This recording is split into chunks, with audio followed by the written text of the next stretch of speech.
콧물 재채기 알러지, 항콜린제와 항히스타민제 주의사항. 가을이 오고 있습니다. 최근에 저는 피부과 약을 복용하던 중 배뇨곤란으로 인해 119를 부른 적이 있습니다. 토요일 정오 이전이었습니다. 배변 문제는 이상이 없었고 이전에 알았던 배뇨곤란과 느낌이 유사하여 배뇨곤란이라 말씀드렸습니다.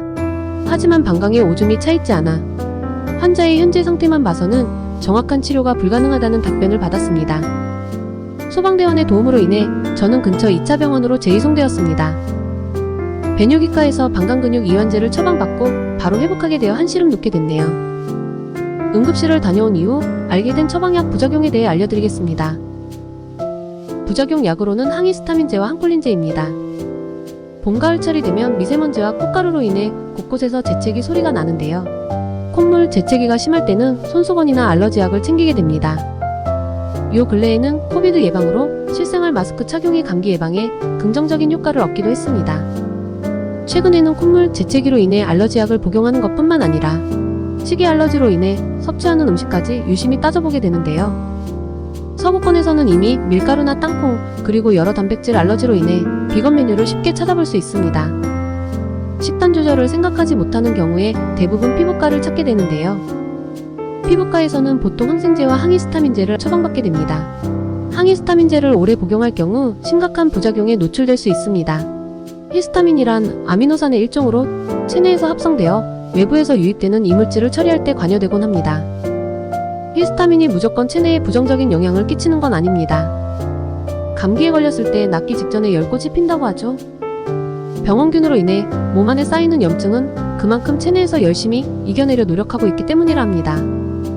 항히스타민의 부작용으로는 진정, 졸음, 피로감, 기억력 감퇴 등 신장기능과 중추신경계의 문제를 일으키곤 합니다. 염증 치료 과정 중에 실생활이 너무 불편하다면 항히스타민제를 적절히 조절하여 드시기 바랍니다.